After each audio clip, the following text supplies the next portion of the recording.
¿Conocen este chiste? Dos señoras de edad están en un hotel de alta montaña. Y dice una, vaya, aquí la comida es realmente terrible. Y contesta la otra, sí, y además las raciones son tan pequeñas. Pues básicamente así es como me parece la vida.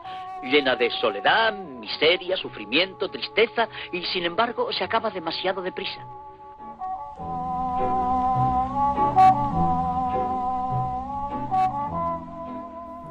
Aun a riesgo de sonar como cierto neurótico neoyorquino, el capítulo de hoy parte de una premisa un poco rara, podríamos decir. Pero bueno, con las fricadas de las que suelo hablarte tampoco creo que te extrañe demasiado. Aunque esta, la verdad, no sé ni si voy a ser capaz de explicártela, pero vamos a intentarlo. Ya te he contado alguna vez que una de mis obsesiones es el paso del tiempo y cómo encontrar formas de hacer que merezca la pena aquello en lo que lo gastamos, porque el tiempo pasa queramos o no, así que mejor aprovecharlo, ¿no? Bueno, pues dándole vueltas a esa obsesión, que es lo que tienen las obsesiones, que les damos vueltas, cada vez tengo más claro que mucho de lo que hacemos, aunque sea de manera consciente, lo hacemos dejándonos llevar, o al menos sin una intencionalidad clara. Y es una pena porque el coste de oportunidad de cada cosa que hacemos es enorme, son minutos, horas, que no volveremos a recuperar. Por eso cada día más me obsesiona cómo utilizar mi tiempo y cómo asegurarme de que las cosas que hago no son caprichosas, sino que cumplen un fin que yo he querido darles. Y por eso hoy empezamos una pequeña serie sobre la importancia que los hábitos tienen en nuestra vida y cómo controlarlos. Que de alguna manera supongo que es un intento bastante inútil, por otro lado, de tener las riendas de las pocas cosas que uno puede controlar en la vida. Porque la vida luego, claro, hace lo que quiere y nos lleva por donde le da la gana. Y a estas alturas de la presentación estarás seguramente pensando que en realidad lo mejor que podría hacer con mi tiempo es buscarme un psicoanalista y no contarte mis rayadas. Y seguramente tengas razón, pero oye, me salía más barato hacer un podcast. ¿Qué le vamos a hacer?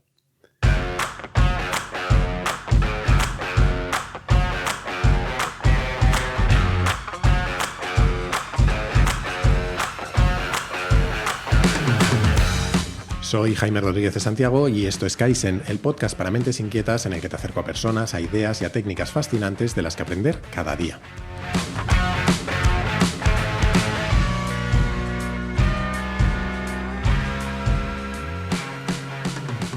Pues sí, en las próximas semanas vamos a dedicar al menos un par de capítulos a uno de esos temas que intento tratar muy de vez en cuando porque me preocupa entrar demasiado en el terreno de la autoayuda o del desarrollo personal, que es el nombre guay que se le da a estos temas últimamente. Y es que no soy especialmente amigo de este tipo de contenidos, o mejor dicho, no me gusta presentarlos como si yo tuviera la respuesta a los problemas de nadie, ni tampoco como si existieran fórmulas mágicas o únicas para conseguir lo que nos proponemos, porque no creo en ello. Pero lo que sí creo es que hay ideas o técnicas que son lo suficientemente potentes como para al menos inspirarnos y me gusta intentar rescatarlas de vez en cuando. Y el tema de esta pequeña serie, los hábitos, camina un poco en esa fina línea. Hay quien se obsesiona con ello y lo ve como el atajo para ser exitoso y hay quien simplemente lo ve como una herramienta más y yo estoy más cerca de lo segundo. Aunque en realidad lo que más me interesa de los hábitos no es tanto que nos ayuden a ser más productivos o más exitosos o lo que sea, sino que creo que nos dan un pequeño superpoder, el de usarlos para tener cierto control, para diseñar la vida que queremos tener o la persona que queremos ser. Y digo esto sin ningún tipo de grandilocuencia, no me refiero a hacernos multimillonarios, famosos o auténticos santos, sino que desde un punto de vista mucho más humilde, mucho más pequeño, mucho más simple, podemos ir modelando poco a poco quiénes somos, profundizando en los aspectos de nosotros mismos que más nos gustan, limando los que nos gusten menos y, sobre todo, aprendiendo y desarrollando los que nos gustaría poseer. Porque cada cosa que hacemos, en el fondo, es un voto por la persona que queremos ser, y por lo tanto, las cosas que hacemos habitualmente, nuestros hábitos, son quienes ganan esas elecciones.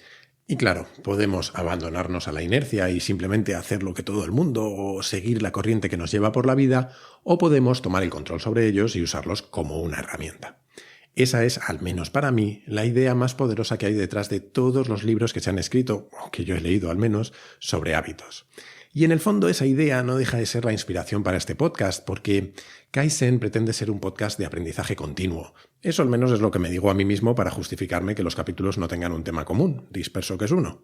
Y sin embargo es curioso lo mucho que he tardado en dedicar un capítulo a los hábitos, cuando el aprendizaje continuo y en realidad casi cualquier cosa que queramos hacer de manera continua está por necesidad muy vinculado a nuestras rutinas.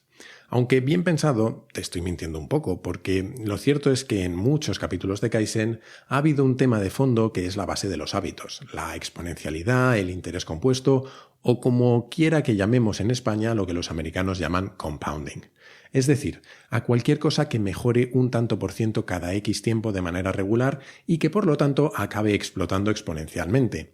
De eso iba, por ejemplo, el primer capítulo de Kaizen, aquel en el que te hablaba del poder del 1%, y de esto también iban, por ejemplo, los capítulos sobre finanzas personales, o en el fondo te hablaba de lo mismo cuando te hablaba de la ley de Moore en el especial sobre inteligencia artificial. Bueno, pues de este concepto también hablaremos, lógicamente, pero hoy, sobre todo, vamos a empezar a explorar las claves que distintos autores han encontrado alrededor de cómo generar hábitos y cómo beneficiarnos de ellos.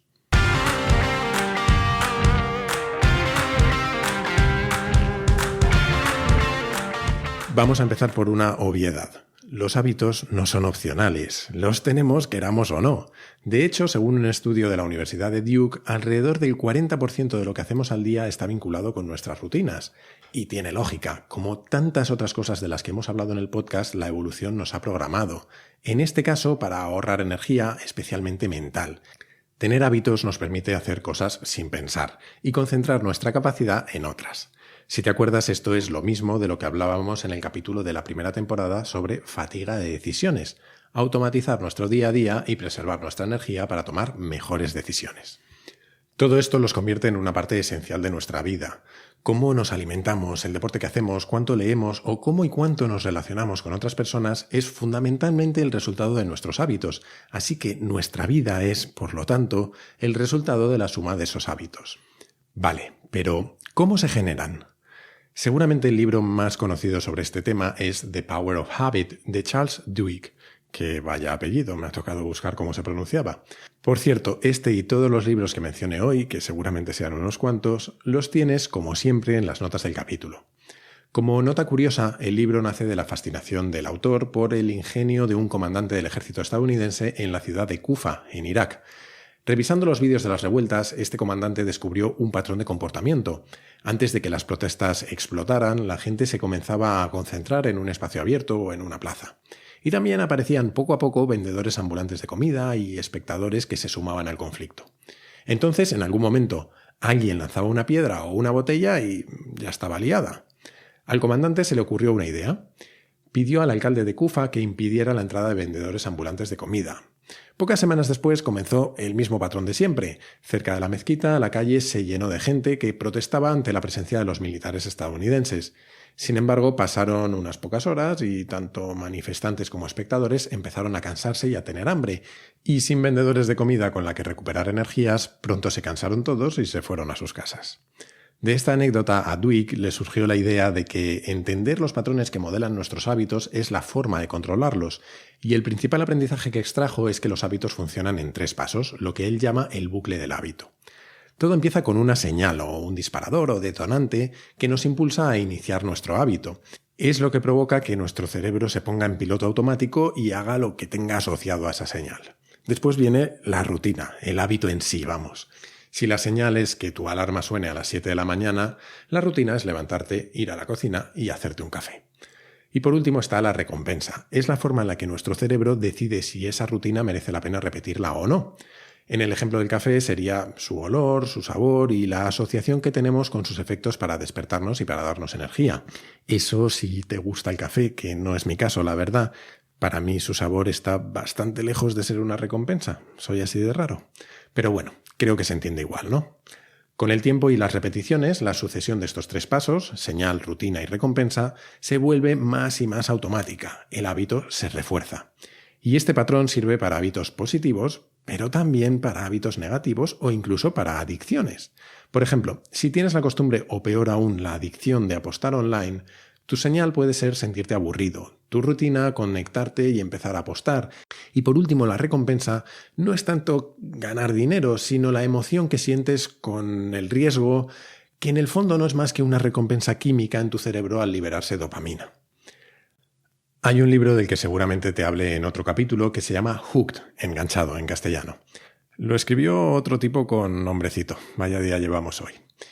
El amigo se llama Nir Eyal y en el libro explica cómo construir productos con un patrón muy similar a este, para que los usemos más. El libro fue una revolución en Silicon Valley y explica lo que hacen muchas plataformas de contenidos, como las redes sociales, para engancharnos más, para ser más adictivas, vamos. Y si lo piensas, es la base del éxito de Instagram. Cada vez que publicas algo y recibes un like, tu cerebro genera dopamina. De la misma forma, cada vez que te conectas y haces scroll por los contenidos o arrastras hacia abajo para que se actualice tu feed, recibes contenidos nuevos y tu correspondiente dosis de dopamina. Claro que el cachondo ahora ha escrito un segundo libro en el que cuenta cómo desengancharte de la tecnología. Esa sí que es una buena estrategia comercial, mira. Pero bueno, en cierta medida, de hecho, esto ya lo sabíamos, no es que hayan descubierto América estos tíos de los que te estoy hablando. Seguro que has oído hablar del perro de Pavlov, ¿verdad?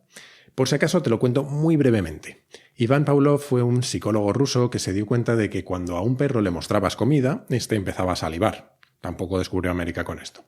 Así que decidió hacer otra cosa. Cada vez que le pusiera comida, haría sonar también una campanita antes. Pasados unos días, cada vez que sonaba la campanita, y hubiera o no comida, el perro salivaba. Las teorías de Pavlov dieron lugar a lo que se conoce como condicionamiento clásico, que es cómo podemos asociar un estímulo a una respuesta, o lo que es lo mismo, si pensamos en el patrón de Duhigg, cómo podemos sustituir una señal disparadora por otra para generar la misma rutina. Y volviendo a lo que dice Duhigg, la gracia del libro es que una vez que conocemos ese patrón de 3 pasos, podemos intentar controlarlo. Y su teoría es que la mejor forma de hacerlo es cambiar la rutina, pero manteniendo tanto la señal como la recompensa. Es decir, cambiar el paso del medio. En el ejemplo del café, si quieres reducir su consumo, el truco sería mantener el mismo patrón, pero cambiar la bebida. Por ejemplo, por descafeinado, que tiene un sabor y unas sensaciones de recompensa similares a las del café con cafeína. De hecho, esta es la base de la mayoría de técnicas para romper con adicciones o hábitos nocivos. Me sé de uno que, para dejar de fumar, le dijeron que cada vez que tuviera el impulso, pensara en un elefante rosa sonriéndole. Yo no sé si fue eso o que su novia le dijo que o dejaba de fumar o que se buscara otra, pero oye, funcionó. Pero Duhigg no es el único que ha hablado de los hábitos y de cómo generarlos, claro. Seguramente el otro autor más relevante en la actualidad sobre estos temas es James Clear. Clear tiene una página web llena de artículos dedicados a los hábitos y además ha publicado recientemente un libro, Atomic Habits. En su caso hay seguramente 3 ideas clave. La primera es algo que ya te he mencionado. Nuestros hábitos nos definen, están íntimamente ligados a quiénes somos y a cómo somos. Son en cierta medida el ladrillo con el que podemos construir quiénes somos. La segunda es que se pueden generar hábitos minúsculos, de un esfuerzo mínimo, muy pequeñitos, atómicos, de ahí viene el nombre, que tengan un efecto exponencial en el largo plazo, sin embargo. Y la tercera es la importancia del entorno. Clear habla mucho de cómo diseñarnos entornos o procesos que minimicen la fuerza de voluntad necesaria para mantenernos fieles a los hábitos que queremos tener o hacer casi imposibles los que no queramos conservar. Pero bueno, no me voy a enrollar más. En los próximos capítulos sobre hábitos hablaremos mucho más en detalle de todas estas ideas y veremos precisamente cómo aplicarlas para crear rutinas que queremos incorporar en nuestra vida, para mantenerlas y también, claro, para romper las que no nos gustan.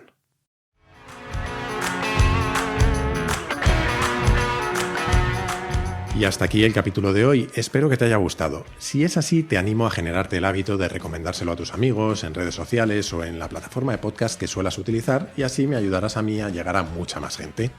Como siempre te recuerdo que todas las referencias a libros, personas e ideas del capítulo están en las notas del mismo y que todos los capítulos están en mi web, jaimerodriguezdesantiago.com, y desde esa misma web o a través de mi Twitter, @jaime_rdes, puedes hacerme llegar tus ideas, comentarios o sugerencias sobre el podcast. Y esto es todo por hoy. Muchísimas gracias por escucharme y hasta la próxima.